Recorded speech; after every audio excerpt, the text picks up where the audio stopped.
Laurence Rouil. INERIS is a French institute on environmental risk, and is an institute working for the ministry in charge of the environment, and we support the ministry in defining and implementing environmental policies. Our institute is a good connection, a good interface between scientific and policy world, and this is also the reason why we are deeply involved in the MAC and MAC2 projects for the development of those Copernicus atmosphere services. I will talk to you a bit more about this activity in the working group afterwards. But for this first session, I will present you some insights about environmental policies in the framework of air pollution. Environmental legislation in the field of air quality. In fact, air quality is an environmental field which is regulated by law, legislation at the European, international, national levels for a long time, for a number of reasons that I will start to explain. And this is very interesting for the development of those Copernicus services, because one of our objectives is to answer the requirements framed by the implementation of the air quality policies. And what I will do this morning now is to explain you the various legal frameworks, just to make you understand, I hope, the link that can be built up between scientific, technical developments and policy requests. Sometimes that's not so easy. So why this field, air pollution, is so regulated? In fact, there are two main issues that drive everything. This is the fact that air pollution has strong impacts on human health and strong impacts on ecosystem and our environment. That's the two key drivers.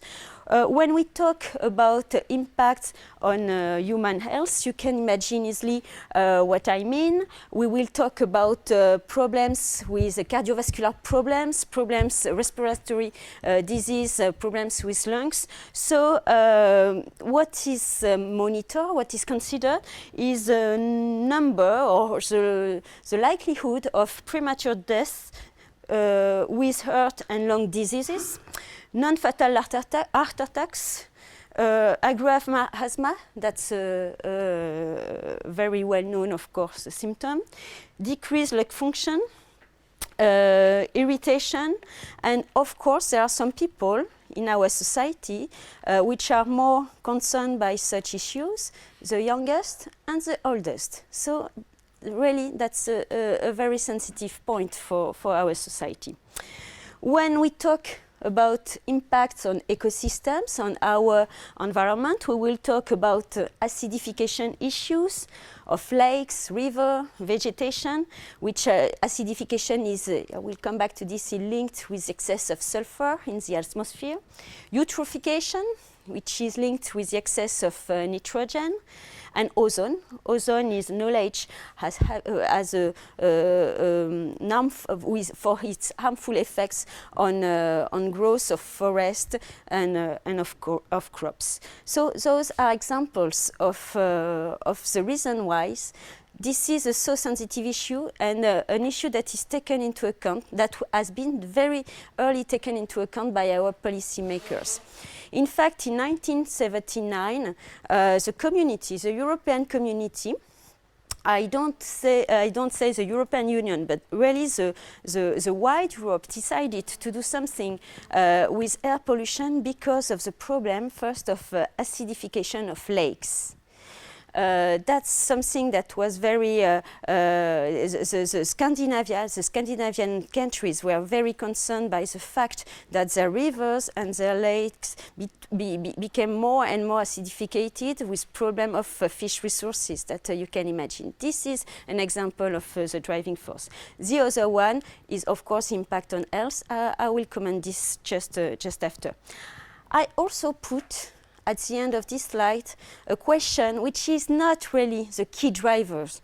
The key driver currently and in the past, this is a link between air pollution and climate change. This link exists.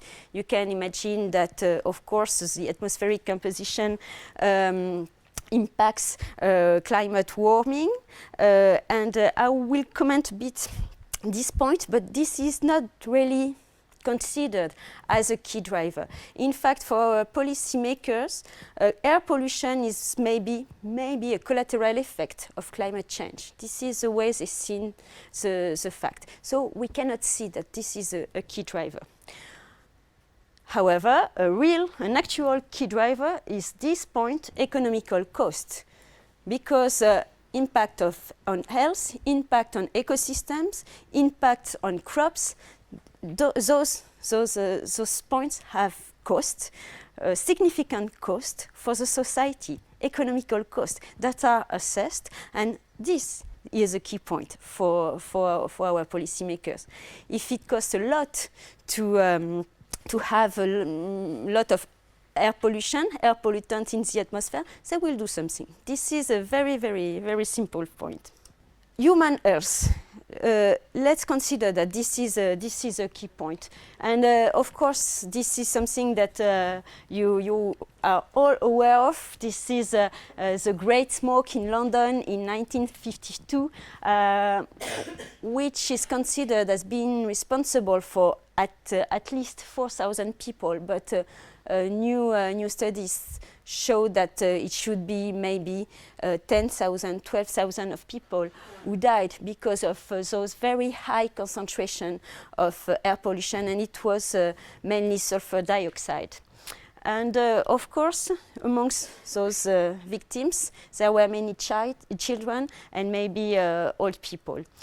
To quantify, to consider the problems of health impact in European legislation, there are two indicators that are considered: mortality and morbidity. Those indicators are the health drivers. What is mortality? That's very easy. In fact, mortality indicates simply the number of deaths by place, by time, and by cause.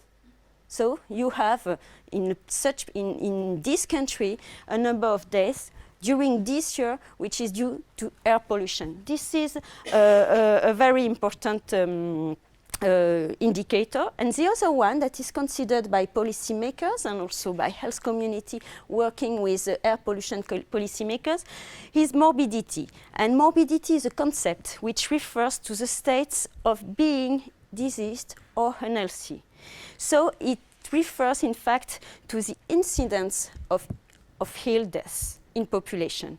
Those are the key, I would say, the key indicators which are being chosen by both the health and the policy communities to qualify impacts of air pollution and to try to limit, to fight against them. And here you have a table which is taken from an official document from the European Commission, which synthesizes, in fact, the indicators, the health indicators that are taken into account when policy regulations are defined. So you can see indicators related to both mortality and morbidity, and which refers to some pollutants, and of course to a certain category of population. These categories are defined generally by the age of population. And this table has been published or studied in several studies, but especially the program which is called the CAFE program, the Clean Air for Europe program, which held in 2005 and which was supposed to set the basis of future regulation for air policy. And this CAFE program set, in fact, what we call now the thematic strategy on air pollution, which drives all the decision from the European Commission related to air pollution regulation. So you see that those indicators are really considered in the analysis. Those indicators come from, as I say, discussion, negotiations with the health community. In fact, the World Health Organization, WHO, plays a very, very big role in this framework. And those recommendations, those indicators, mainly come from WHO. You have the evaluation of those indicators, which has been made. This is in the it was in 2005 after the CAFE program for the thematic strategy on air pollution. And you can see that for the year 2000, so those data have been published in 2005 for 2000, and you can see that there is a number of figures. Here you have the effect, which relies either on mortality or on morbidity, the unit, and the value, the value of the indicator. And generally, those indicators are connected with PM and ozone concentrations. When I say PM, this is actually PM 2.5, fine particulate matter.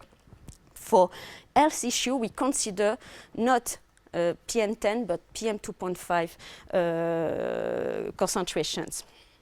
And there are, to complement this kind of analysis, there are maps that circulate in the community among the member states, the policymakers, the researchers, which are very instructive. For instance, here you have this map which has been published by the European Environment Agency, which is, this is for 2005.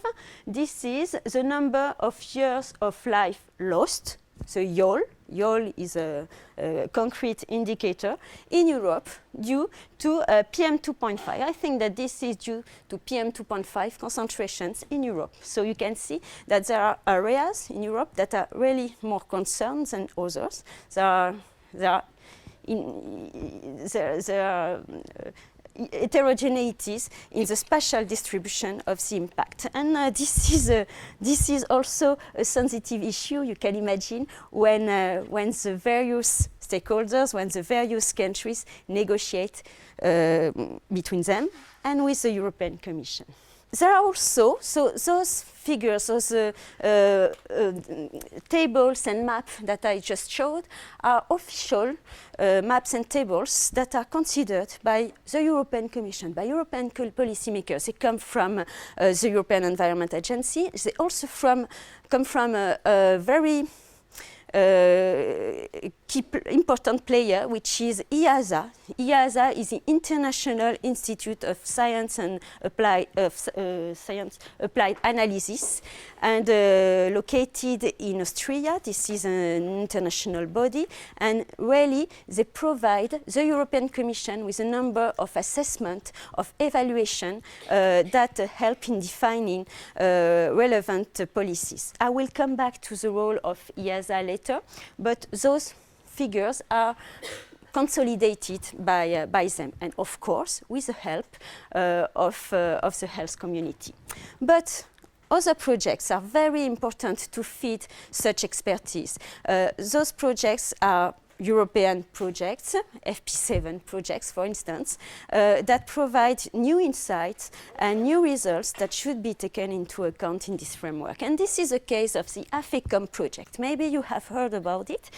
It ended in 2012 and brought a number of very interesting insights related to PM 2.5 air pollution. In AFECOM, 25 European cities were studied, and those cities were large cities covering 39 million of inhabitants. And they demonstrated a number of results, especially that each year 19,000 deaths were due to fine particulate matter exposure. That's very impressive number. And they also published very interesting schemes, figures, like this one. So here you have the list of the cities which have been studied in AFECOM. And here, this is a more positive scheme than those that I presented before. You don't have a number of years of life lost, but you have a number of months. This is not years, this is only months, but months gained in life expectancy for an average person of 30 years old, with decreasing exposure to PM2.5 concentration. So that means that for each, if you decrease the exposure of people living in Bucharest by 10 micrograms per cubic meter, they will gain 22 months of life. This is this kind of analysis which is provided by those very important projects, generally led by the health community and of course the European Commissions and national decision makers should take into account this kind of results. A point, very important point, of course, I present you those figures as a whole, but to be honest, the actual impact of air pollution on health depends on the nature of the pollutant. You don't have the same impacts. You have seen that for the indicators, you don't have the same health indicators for ozone and for PM. It depends on the time of exposure, and it depends also on the nature of the pollutants. For instance, for PM, sorry. This is a key point. Health community, health experts say PM10, forget that. That's very important. That's very useful to regulate PM10, because when you regulate PM10, you hope to regulate other compounds, but this is not the key point for health. Okay for PM2.5, but certainly it would be even more relevant for PM to have a regulation for PM1. The little problem that we have is that we don't know how to monitor in a standardized manner PM1. I will come back to that issue. This is the reason why this is not regulated, and only PM2.5 are regulated. But health communities say, please consider finest particulate matter. And also there is a discussion nowadays about the compounds, the chemical compounds of PM. What are the most harmful compounds? In fact, we know what we know, and this is an evidence that heavy metals, that's bad. That's bad for health, and they should be maybe considered as specific compounds. The so-called black carbon, the soot, this is those have harmful effects. This has harmful effects on health. PAH, polycyclic aromatic hydrocarbon, there are evidence of their harmful effects on health. So it should be considered maybe differently from PM2.5 or PM1. At this stage, this is not the case, but we are aware about this. And there is a recent report from WHO, which is called simply Health Effects on Black Carbons. And in fact, in this report, it's very important to see that they acknowledge the harmful effect of black carbon on health, but they didn't manage. This is a study which is based on bibliography, and they didn't manage to stand actual dose-response relationships between health effects and black carbon concentration. And this is the reason why they still recommend to do something with PM2.5, considering that black carbon compounds are included in PM2.5. So here you have the guideline values for air pollutants that are published, that are useful for European regulation, and that are published by the WHO. They concern PM10, PM2.5, ozone, nitrogen dioxide, sulfur dioxide. Let me show you this. So remind that for PM10, the guideline recommended by the World Health Organization is of 20 microgram per cubic meter as a yearly average, and 10 microgram per cubic meter yearly average of PM2.5. Those are the guidelines recommended by WHO. We'll come back to that because you will see that, of course, in the European regulation, in the European Air Quality Directive, those guidelines, so the limit values are not the same. Not really the same. And they are not more ambitious, you can guess that. Impacts on ecosystem. That's an issue which is sometimes a bit forgotten because of course, the sensitivity of health discussion, but there are impacts and strong impacts of air pollution on ecosystems. And those rely with deposition of chemical compounds, deposition of ozone, deposition of sulfur, nitrogen, and heavy metals. And that's not good. That's not good for our environment. Just two illustrations of what I say, the effect of nitrogen deposition, eutrophication. This is a key point and a problem that is far to be solved in Europe. We rarely have problems with eutrophication and nitrogen deposition in Europe, and this is not only due to nitrate in water or in salt. This is really a problem of deposition of atmospheric nitrogen compound.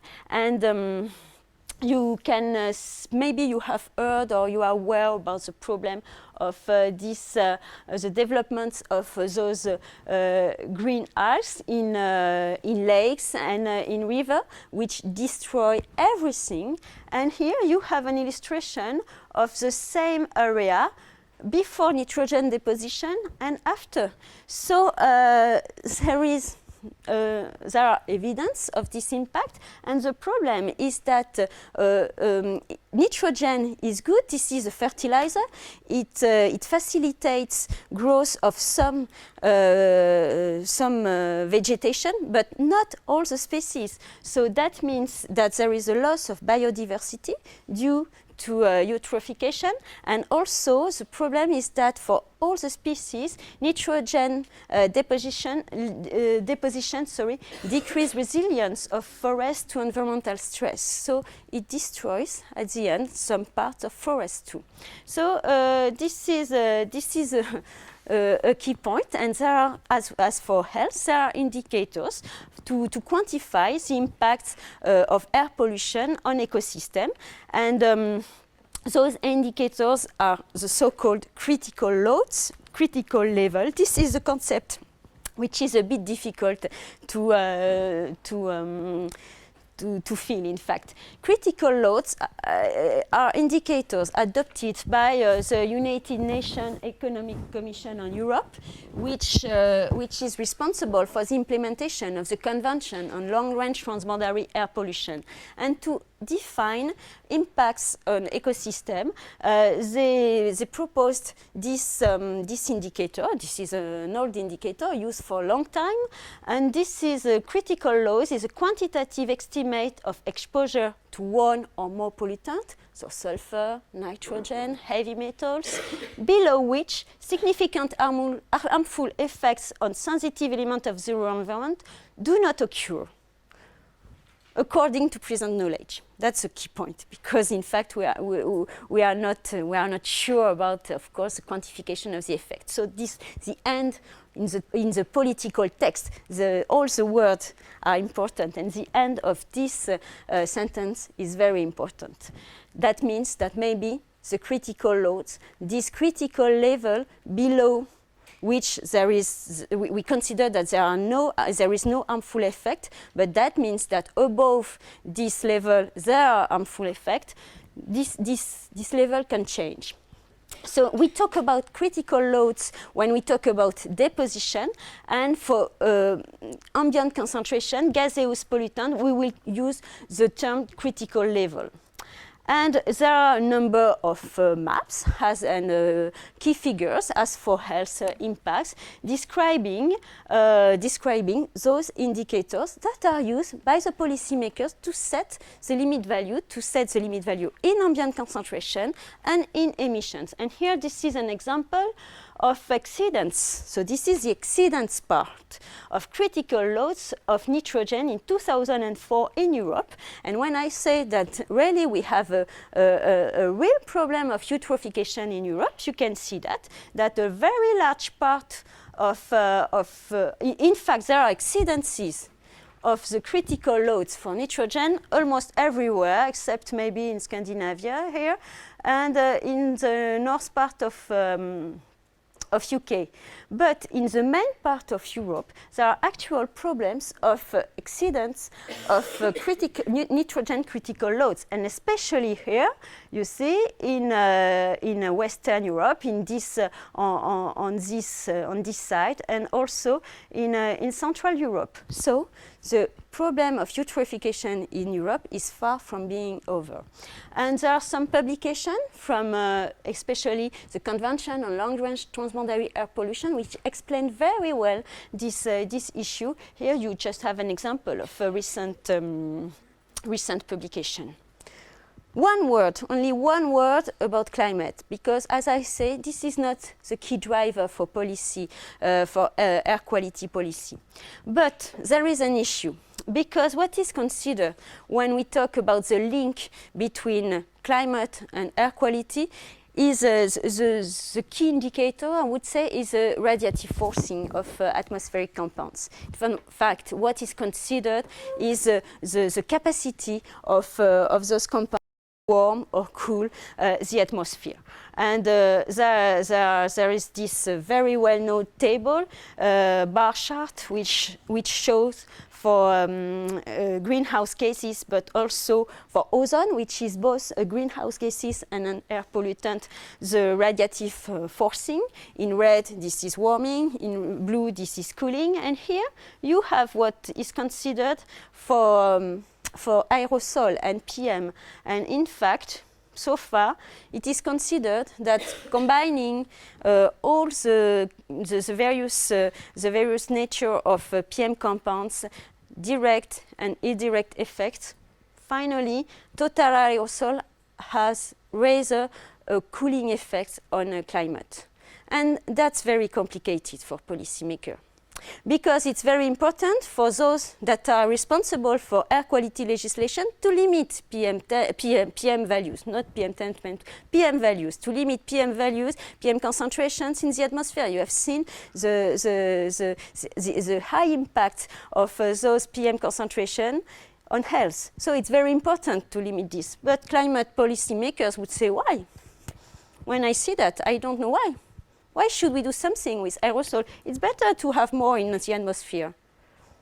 And really, conceiving legislation taking taking into account synergies between various domains rather than antagonism is very difficult. And this is so difficult for our policymakers that they don't talk to each other. Actually, at a European level, and I guess in many countries, those that are responsible for climate change and those that are responsible for air quality, they don't talk to each other. It's too complicated with this kind of picture. What kind of trade-off can they find? In France, I will take the example of France, however, because in France, at the ministry, there is the Air Quality Bureau and the Climate Change Department. There is a bureau on one side and a department on the other side, but they are in the same division.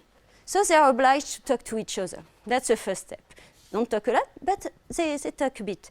And there is a very recent legislation which has been borne by the Air Quality Bureau saying, okay, we have to define action plans to reduce climate change effect, air pollution, and also to optimize our energy use. And those action plans are defined at the city, regional levels. And what has been agreed between policy between climate and climate people and air quality people is that in certain cases, in certain areas, when there is the effect of air pollution are too high, when the exposure of people to air pollution is too high, finally we will give the priority to air pollution legislation.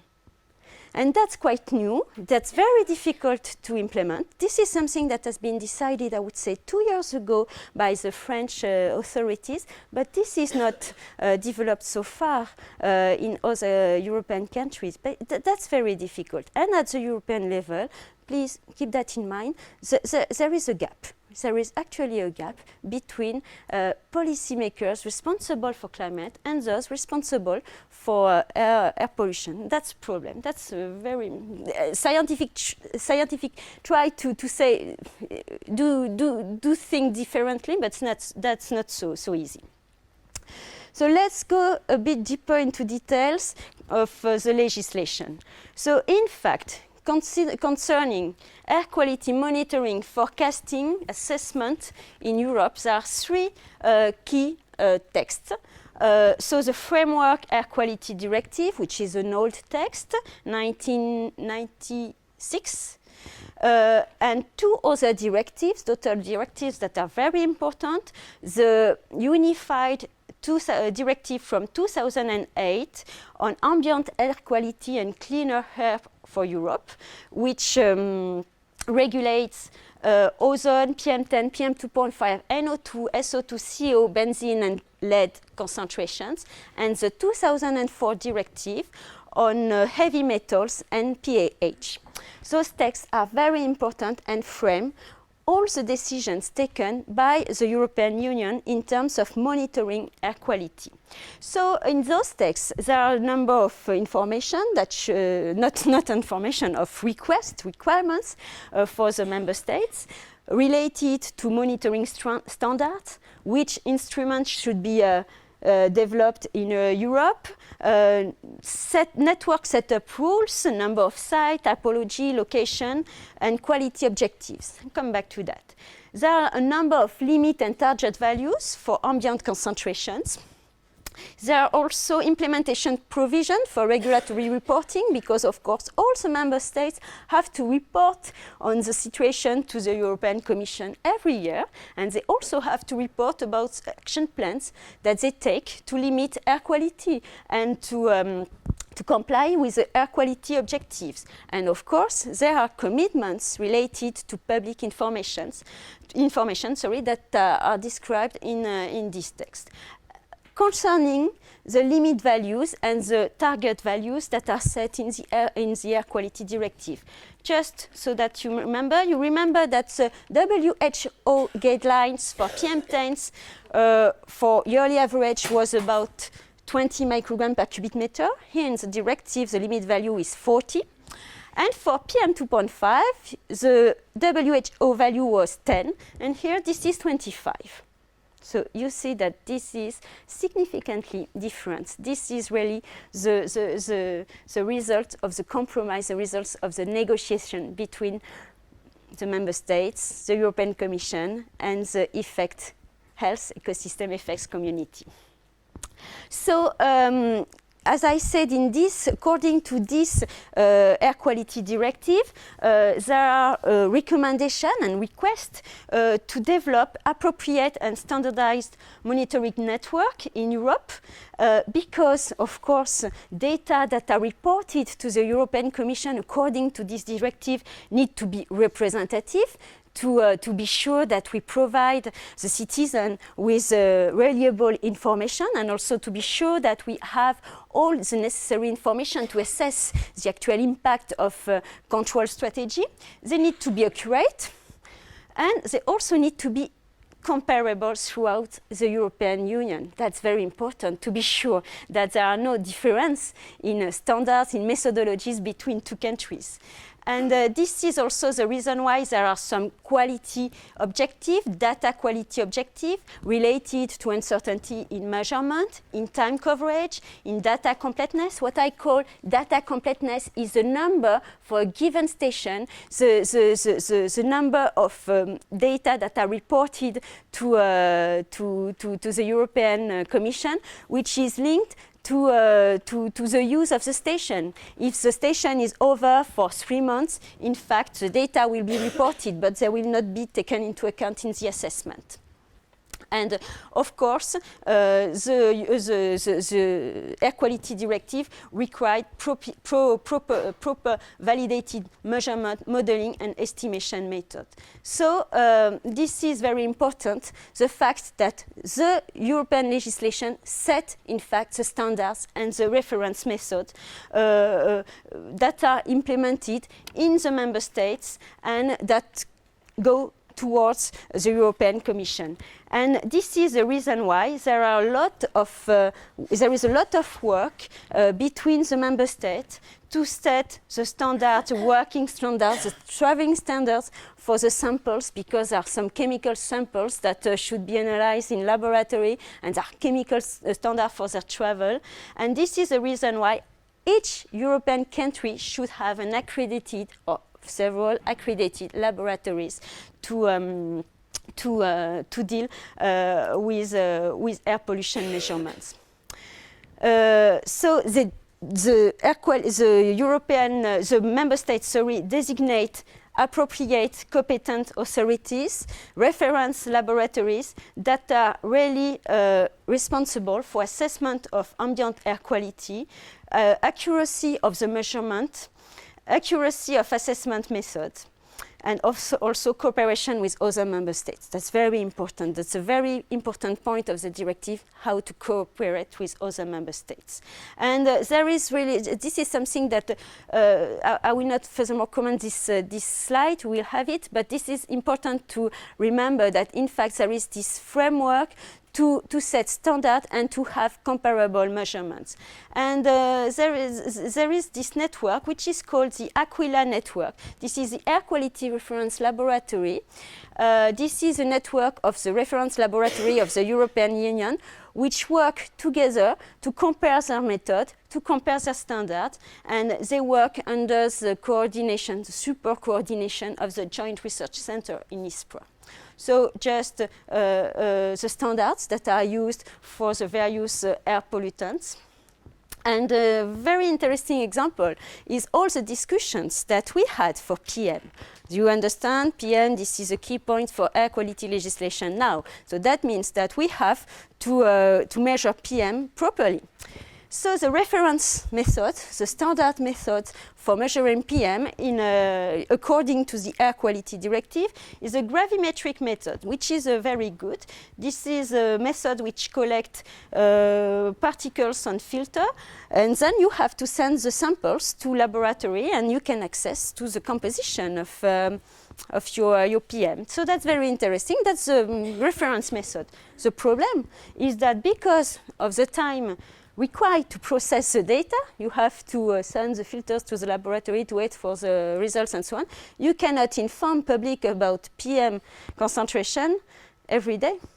So that's not compliant with the requirements in terms of information, of public information.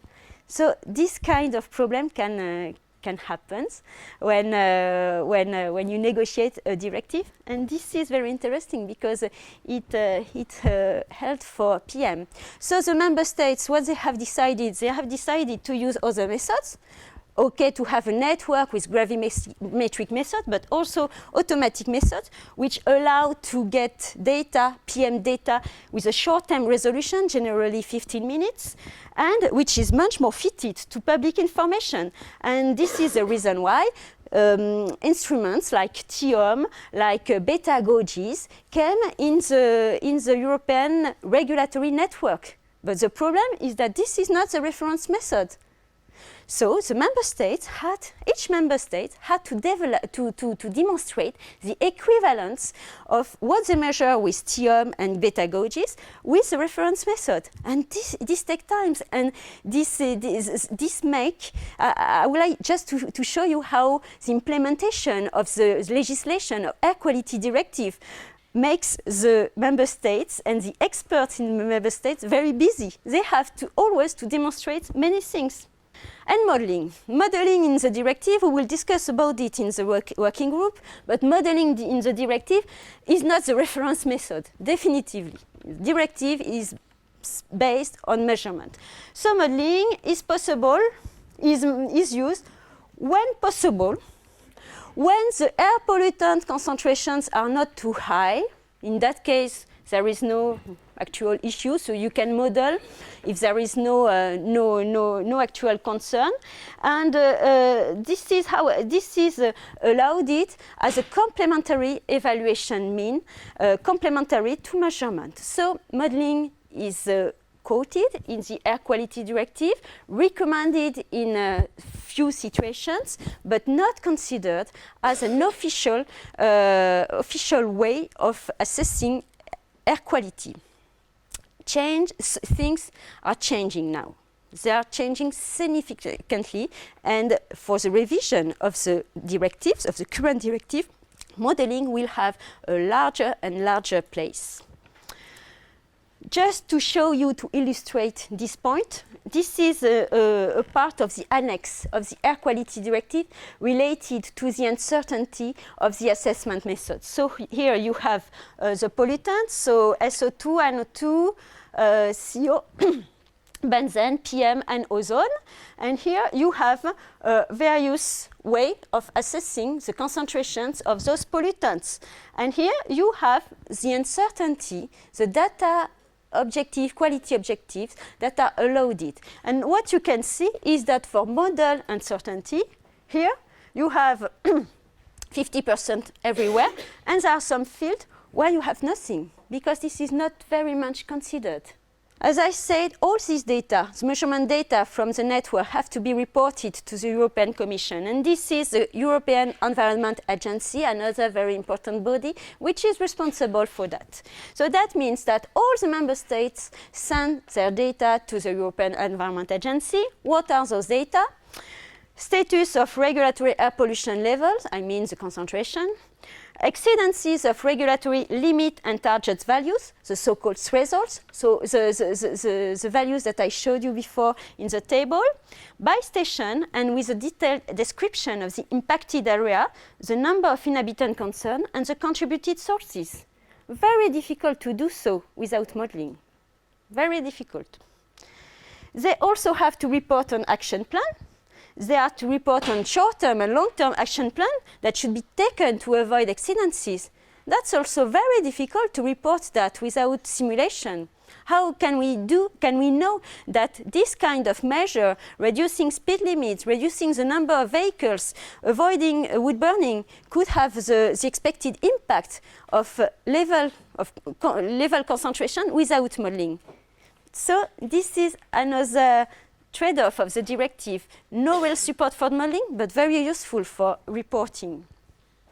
And what is also reported are all the measurements issued from the regulatory network. Yearly validated data are reported by all the member states, but also their near real-time data. So far, it was on a voluntary basis. Each member state was encouraged to report every 3 hours, every day. This is what I call the near real-time timeline, their observation data. In 2014, by the 1st of January 2014, it will be mandatory. So the member states will have also to report their near real-time data, even if they are not completely validated. That's a very, very lot of hard work and heavy work for the member states. And with those data, the European Environment Agency produced this kind of maps, very interesting maps of PM, regulatory air pollutant concentrations over Europe. And you can see, you cannot see that, but actually the network, the European network is very dense, and that's a good signal. European countries are really concerned by this. So the Air Quality Directive set the limit value, the target value for ambient concentration to protect people health of European citizens and their ecosystem, but it is also very important not only to monitor, to assess, but also to reduce and to control air pollution. And to control air pollution, you don't have many ways to proceed. You have to reduce the emissions. And this is the reason why there are another framework in the air quality legislation really dedicated to the reduction of emission, of air pollutant emission. And in fact, there are three, I would say, three very important frameworks. So the first one is related not only to the European Commission, but to the United Nations Economic European Commission. So the Convention on Long-Range Transboundary Air Pollution that I mentioned just before. And within this convention, a number of initiatives are taken, not only by the European Union, but by the wide Europe. And this is very important because in this convention, there are the countries from the eastern part of Europe until Ural. And you can imagine that their contribution to air pollution in Europe is very high. So this is very important to have this framework, this area for negotiating with them. And under this convention, there are a number of texts that are called protocol that are discussed and implemented. One of the best known is the Gothenburg Protocol on acidification, eutrophication, and ground level ozone. It has just been revised last year, including PM 2.5, and it sets national emission ceilings for those pollutants, NOx, VOC, SO2, ammonia, and now PM 2.5. So this kind of regulation set the emission ceiling to be sure, I shouldn't say to be sure, but to limit the ambient concentration. But the regulation acts on emission. And you also have the same kind of text of protocol for heavy metals and POPs. There is also the directive on national emission ceiling from 2001, which is in fact the European Union part of the Gothenburg Protocol with more ambitious objective for member states. Not very, very ambitious, but more ambitious objectives. And it should be revised. Its revision should start in 2015 to include PM, because so far there are no PM. But this is a new issue.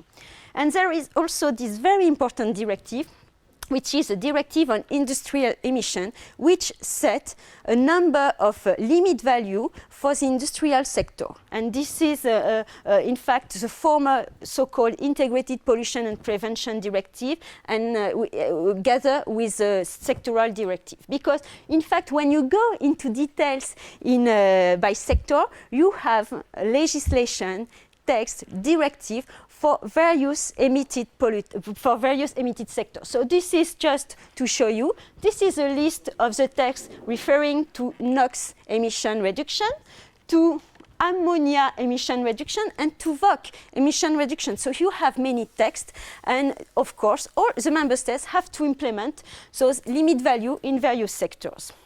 One word about the Convention on Long-Range Transboundary Air Pollution.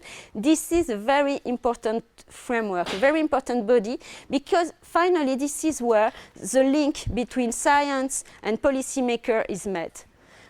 At the European Commission level, when there's a discussion with the member states, the decision is political. They take some insights from scientific. There are some experts that support the national representative. For instance, my institute sometimes is invited to participate to those negotiations with the ministry to provide technical scientific insights. But finally, the decision is political. And this is why you have sometimes this difference between the WHO guideline values and the actual limit values that are implemented in the directive. directive. And the convention, this is a bit different because the convention, the United Nations Convention, is a political body, but it is officially supported by technical bodies. And this is the organization of this convention with the executive body, which defines the protocols, and this is a political body. It is supported by this group, which is a working group on strategy and review, very political too, with some subgroup on economical aspects and so on.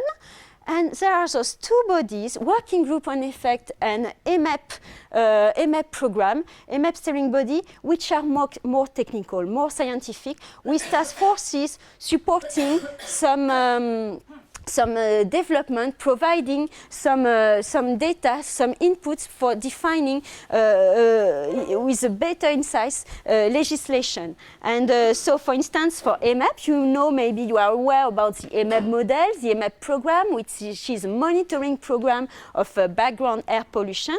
You have those task forces that are very important. The Task Force on Emission Inventory and Projections, which is responsible for emission inventory in Europe and their projection until 2020, 2050. There is this task force on measurement and modeling, which is responsible for the development and the implementation of the background air pollution monitoring strategy using measurement and modeling. This is a task force that I share. You have this integrated assessment, there's a task force on integrated assessment modeling. Very important too, because this is a task force where the models that will define the best compromise in terms of emission reduction and air quality objective will be developed and run. And the task force on hemispheric transport, because of course hemispheric transport is an important contributor. And here you have the working group on effect. They assess those critical loads, those those indicators that I mentioned at the beginning of my talk. They are responsible for the assessment of those indicators everywhere in Europe. So their contribution is very, very important. How do we set limit values in Europe? In fact, as I said, this is always, the decision is political, but the policymakers want to find the best compromise between efficiency, to have measures that do something, between technological and structural feasibility, and between cost and between impact, of course. So that means that they work on various scenarios according to activity projections and the associated emission factors. And this is the reason why the sectoral directive, which sets a limit value by sectors, are very, very important, as I said before. In fact, in those directives and in those texts, they encourage member states to use the best available technology to reduce emission from their sector. The problem is that sometimes best available technology implementation is limited by technological constraints. You cannot sometimes implement those technology everywhere, and by cost. That's a key point. There are industrial sectors which don't want to implement those technologies because they are too expensive, and they consider that the added value, the benefits, is not high enough. So there are those discussions. And the scenarios also that are studied by the policymakers are based on structural changes. And that's very difficult, because it's very difficult to imagine how will be our society in 2050, 2070, which energy we will use, what will be our life, simply. Our usual life. So there are assumptions that are made by countries, and within the negotiation about emission value, there are bilateral consultations between the member states, the experts from the member states, the EASA, this organization which is the technical body of the European Commission, and the European Commission. And the idea is to optimize burden sharing between the various European countries' contribution. And that's the reason why integrated assessment modeling concept has been developed. In Europe, this is the tool that sets the emission limit value, and that is based on this integrated assessment concept. Is called GAINS. It's developed by the EASA for the European Commission. And GAINS is a model which is supposed to define the optimal national ceilings for each country for various emission projection scenarios, which are submitted to the European Commission and to the stakeholder. What I call the stakeholder are the member states' representatives, but also the industrial syndicates like Union Trade, like Eurelectric, Concawe for petroleum industry, and also NGOs.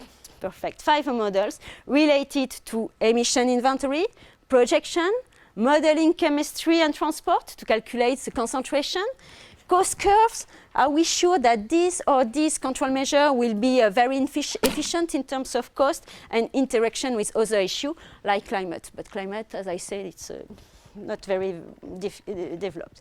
So you can imagine the tones of those negotiations, considering all this uncertainty. This is based on modeling, this is based on expertise, and with that, we try to develop some scenarios, relevant scenarios for future years, and some optimal and fair emission reduction strategy that should be applied in Europe. And here you have the suite of models that is used.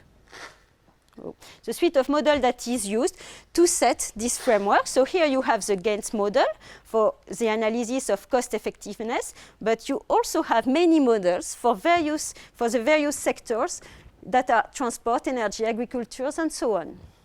Just to show you that also that is based on complex framework, and with such a suite of models, there are this kind of picture that are published. Showing the change in emission level for various pollutants in Europe and elsewhere, with various scenarios. In fact, EASA, the member states, submit various scenarios to the Commission with various levels of ambition. And the negotiation can start. Those emission changes are implemented in chemistry transport model. Here modeling is very important to assess the impact of emission reduction strategies on the indicators that I showed before. Health indicators and ecosystem impact indicators. For instance, here you have, you have for various scenarios, so this is the current situation, 2020 is the current legislation scenario, and with the 2030 scenario, this is a maximum technical feasible reduction scenario. Nobody wants it.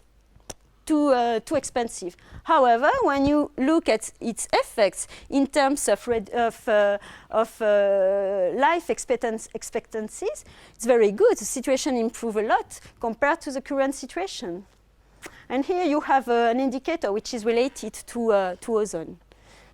And here you will see those examples of the indicators that are used for the negotiation. And there is this very, very important report published by EASA for the European Commission, which is called the Policy Scenario for the Revision of the Thematic Strategy on Air Pollution that are introduced at the beginning.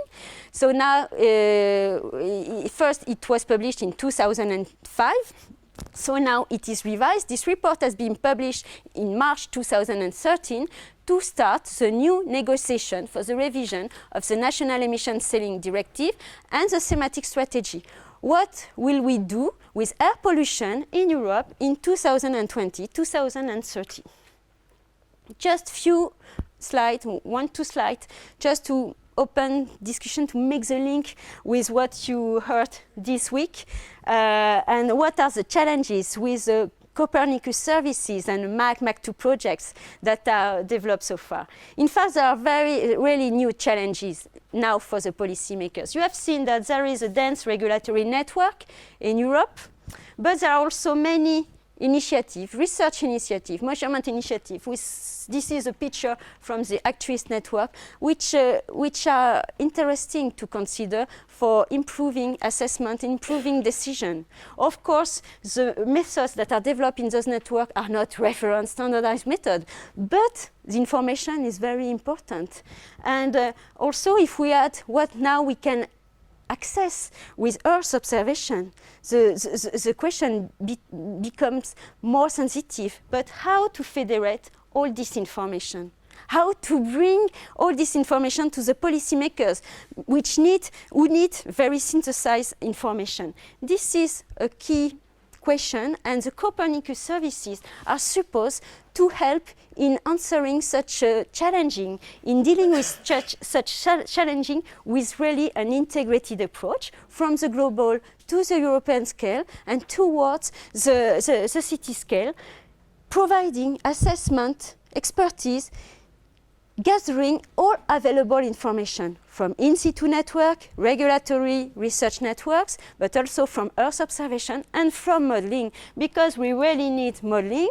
I tried to show you that in my talk. This is something that really we developed with the MAC and Copernicus services, but now the policymakers and everyone realize that this is very important to have this modeling part, because when decisions are taken and information to the public is given based on maps, that's very good to have an instructive, to have a spatial distribution of a concentration level rather than points in a country. So that's very important to be able to provide maps, high resolution maps and reliable maps to policymakers, also to compute those exposure indicators. And really modeling should become, and it will become, I'm sure about that, a complementary mean for assessment, monitoring air quality in Europe and certainly everywhere. Another point, I didn't comment on that, but modeling is also very important to discriminate the responsibilities of various sources, to do source apportionment.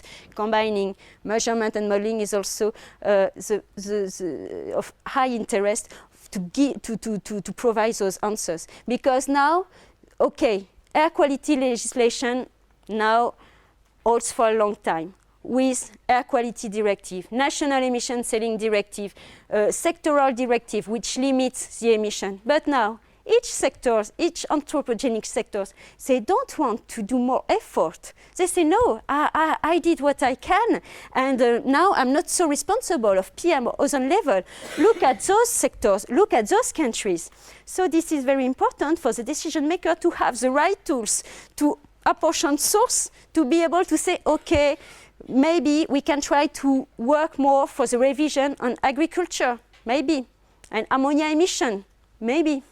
But this will be the key for the negotiation. And the last point, last interest of modeling, you can imagine, this is those emission projection scenarios that should be run to assess the impact and to assess the cost. And this is really the aim of what we develop with MAC and Copernicus MAC services.